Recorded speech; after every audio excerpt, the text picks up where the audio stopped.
2029 வரக்கூடிய தேர்தலில் காங்கிரஸ் வெற்றி வாய்ப்பை பெறுமா, ஆட்சி மாற்றம் நடைபெறுமானா அதற்கான அறிகுறிகள் மிக தெளிவாக இருக்கின்றது. முதல்ல சொல்ல போனோம் அப்படின்னா, இந்த இறையாண்மை என்பது இந்தியாவில் இப்போது கேள்விக்குள்ளாகி இருக்கிறது.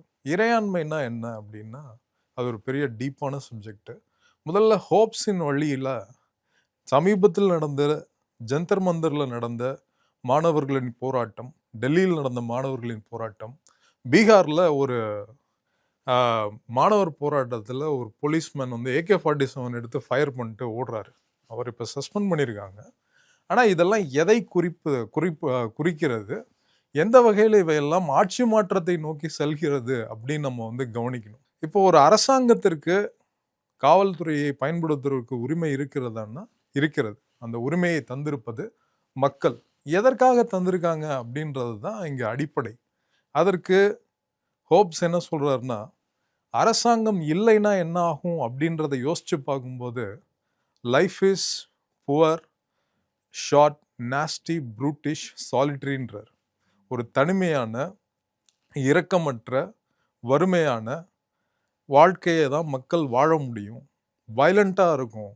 அரசாங்கம் இல்லைன்னா, அரசாங்க அமைப்பு இல்லைன்னா, மக்களுக்கு நடக்கின்ற அநியாயங்களை தட்டி கேட்பதற்கு அதிகாரம் இல்லை அப்படின்னா, நீதியை காப்பாற்ற அதிகாரம் இல்லைன்னா, நீதியை நிலைநிறுத்துவதற்கான அதிகாரம் இல்லைன்னா, மக்களிடையே இருக்கின்ற வன்முறையை யாராலும் கட்டுப்படுத்த முடியாது.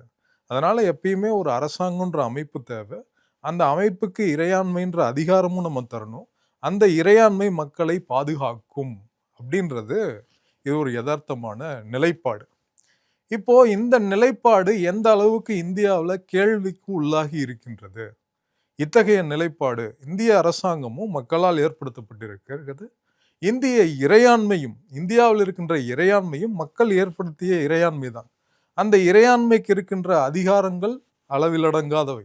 அந்த அளவிலடங்காத அதிகாரத்தை நாம் கொடுத்திருப்பதற்கு எதற்காக என்றால், மக்களிடையே நிலவும் வன்முறை போக்குகளையும், மக்களிடையே நிலவும் அநீதிகளையும், மக்களிடையே நிலவும் ஏற்றத்தாழ்வுகளையும் நாம் களைய வேண்டும் என்பதற்காக, மக்களிடையே இருக்கின்ற பிரச்சனைகளை அரசாங்கம் வந்து தீர்த்து வைப்பதற்கான அதிகாரத்தை அரசாங்கத்திடம் தந்திருக்கின்றோம். அவையே இறையாண்மை.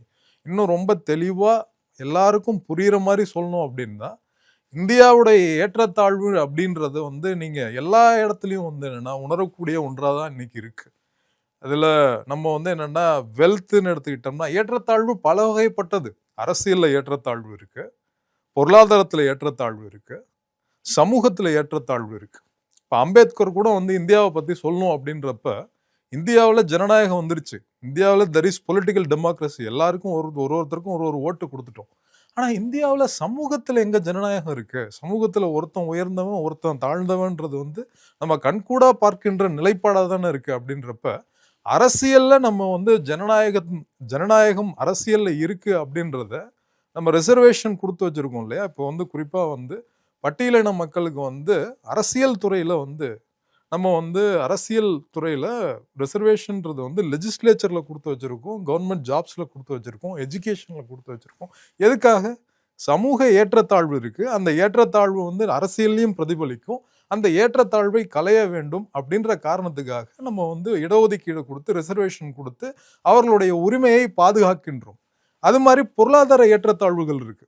இப்போ பொருளாதார ஏற்றத்தாழ்வுகளுக்கு என்ன பண்றதுன்னு யோசிக்கிறப்ப, நேரு போன்ற தலைவர்கள் இந்தியாவில் வந்து நம்ம வந்து ஒரு வகையான மார்க்கெட் சந்தை பொருளாதாரத்தையும் எடுத்துக்க முடியாது முழுசா, அது மாதிரி சோசியலிச பொருளாதாரத்தையும் எடுத்துக்க முடியாது. இரண்டும் கலந்த முதலாளிகளும் தொழிலாளர்களும் சேர்ந்த ஒரு கலவை பொருளாதாரமாக இந்தியா இருக்க வேண்டும். அப்படிதான் இந்தியாவில் எல்லாருக்குமான ஏற்றத்தாழ்வை நாம் களைய முடியும்ன்ற பொருளாதார வல்லுநர்கள், பொருளாதார மேதைகள், பொருளாதார சட்டங்களை வடிவமைக்கின்ற அரசியல் தலைவர்கள்லாம் இருக்காங்க. இப்போ சமூக ஏற்றத்தாழ்வை சீரியஸா வந்து இந்தியாவில் வந்து கலைந்தது யார்னா அம்பேத்கருக்கு அப்புறம் பெரியார், இவர்களெல்லாம் நமக்கு தெரிந்தவர்கள். எண்ணிலடங்கா தலைவர்கள், தெரியாத தலைவர்கள், காந்தி உட்பட எண்ணிலடங்கா தலைவர்கள் நமக்கான சமூக ஒற்றுமையை பாதுகாக்க வேண்டும், சமூகத்திலே இருக்கின்ற ஏற்றத்தாழ்வினை களைய வேண்டும் அப்படின்னு வந்து இது பண்றாங்க.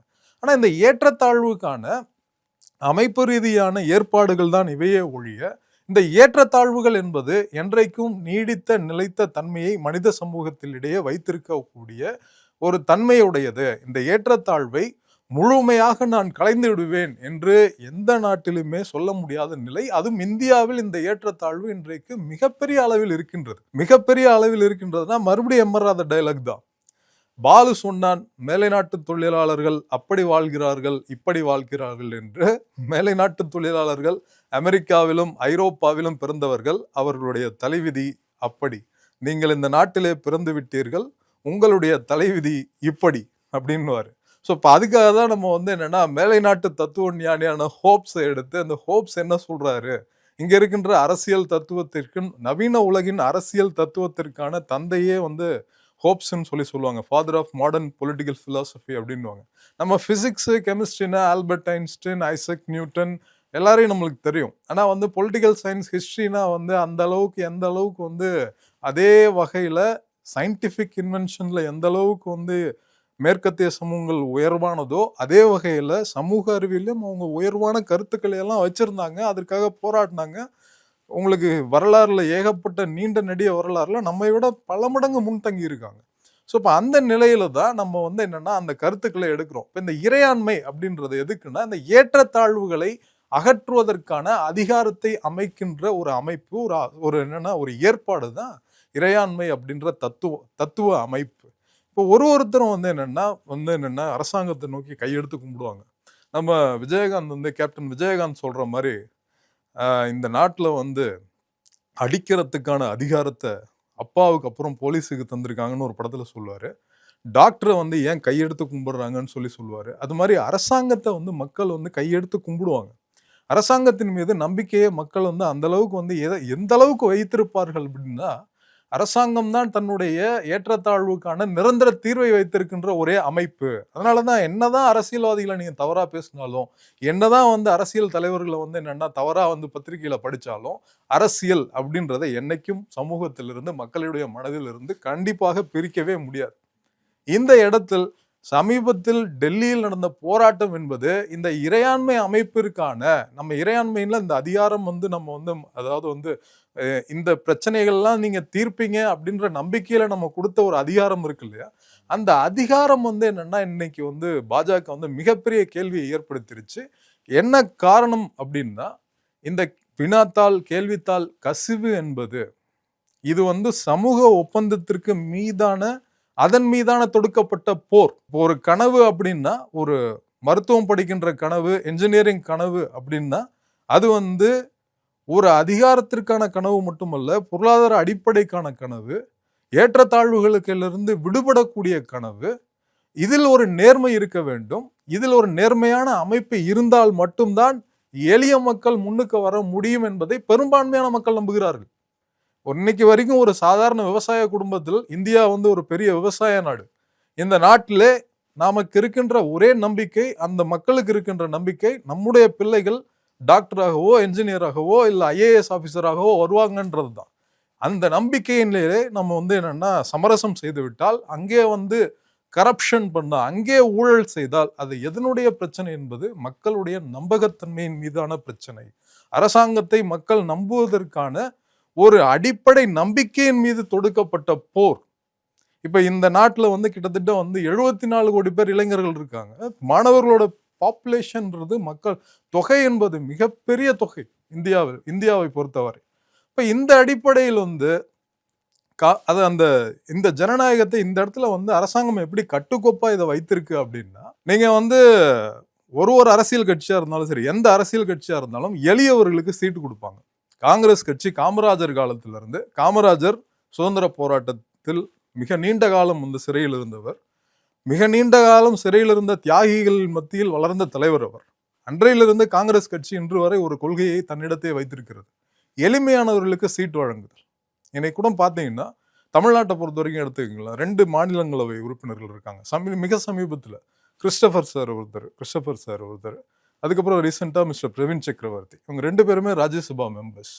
இந்த சீட்டை ராகுல் காந்தி நினைத்திருந்தால், இல்லை வந்து அகில இந்திய காங்கிரஸ் கமிட்டி, இந்திய தேசிய காங்கிரசினுடைய தலைவர் மல்லிகார்ஜுன கார்கே நினைத்திருந்தால் மிகப்பெரிய கோடீஸ்வரர்களுக்கு கொடுத்திருக்கலாம், மிகப்பெரிய ஆளுமைகளுக்கு கொடுத்திருக்கலாம். ஆனால் சாமானிய தொண்டர்களுக்கு, சாமானிய எளிமையான வந்து பின்புலத்தை வைத்து மக்களிடையே இயங்கியவர்களுக்கு கொடுக்கின்ற காரணம் என்னவென்றால், இப்படிப்பட்டவர்கள் தலைமைக்கு வந்தால்தான், அரசாங்கத்திலே பங்கெடுத்தால்தான் இந்த அமைப்புகள், தேர்வு போன்ற அமைப்புகளின் மீது ஒழுங்கை ஏற்படுத்த முடியும். ஏன்னா எல்லாரும் அரசாங்கத்தை நோக்கி கையெடுத்து கும்பிடுறோம். விவசாயியிலிருந்து, கூலி வேலை செய்யறவங்கல இருந்து, மார்க்கெட்ல வந்து வேலை செய்யறவங்கல இருந்து, மூட்டை தூக்குறவங்கல இருந்து, ஈவன் வந்து என்னன்னா நம்மளுடைய தூய்மை பணியாளர்கள் இருந்து எல்லாருமே அரசாங்கத்தை, நம்மளுடைய இளைஞர்கள் இருந்து, படித்த இளைஞர்கள் இருந்து, பட்டதாரிகள் இருந்து எல்லாருமே அரசாங்கத்தை கையெடுத்து கும்பிடுறது என்னன்னா, எங்களுக்கான நல்ல வாழ்க்கையை காமிங்க அப்படின்றது. இது வந்து இறையாண்மை மீது வைத்திருக்கின்ற நம்பிக்கை, அதை வழிபடுவது. இந்த நம்பிக்கையின் அடிப்படையில் தான் அரசாங்கம் இருக்கிறது. அப்ப அந்த அரசாங்கத்தை நாளை ஏற்றப் போகின்ற, இயக்கப் போகின்ற அரசியல் கட்சிகள் என்பது, அந்த கட்சிகளுக்கு அந்த நேர்மை இருக்க வேண்டும். அந்த கட்சிகளுக்கு அந்த மக்கள் மீதான பிடிப்பு இருக்க வேண்டும். அதனால்தான் எளிமையான பின்புலத்தை கொண்ட மக்களை, கொண்ட தலைவர்களை தேர்ந்தெடுத்து அங்கீகரிக்கின்றது காங்கிரஸ் கட்சி. இந்த நடைமுறை பிஜேபியிலும் இருக்கலாம், எல்லா கட்சிகளும் இருக்கலாம். ஆனால் பிஜேபி என்ன செய்துவிட்டது? இந்த தேர்வு அமைப்புகள் என்பது சமூக ஒப்பந்தத்தின் மீதான ஒரு அடிப்படையான அமைப்பு. இந்த அமைப்பிலே நம்பிக்கையை மக்கள் இழப்பாளர்களானால் அரசாங்கத்தின் மீது பெருமளையான அளவிலே நம்பிக்கையை இழப்பார்கள். ஆகவே நடைபெற்ற போராட்டம் குறிப்பாக பீகார்ல வந்து என்னன்னா, ஒரு போலீஸ் வந்து AK-47 எடுத்து ஸ்டூடெண்ட்ஸ் மேல வந்து என்னன்னா, அவங்க மேல ஃபயர் பண்ணல, வார்னிங் ஃபயரா தான் கொடுத்துட்டு அவர் போறாரு. ஈவன் அந்த நிகழ்வு கூட, அந்த காட்சி கூட எதை குறிக்கிறது என்றால், இந்தியாவிலே ஆட்சி மாற்றம் ஏற்படுவதற்கான வாய்ப்புகள் அமைந்து விட்டன. இந்தியாவில் ஆட்சி மாற்றம் கண்டிப்பாக நடக்கப் போகிறது என்பதை நாம் தெரிந்து கொள்ள வேண்டும்.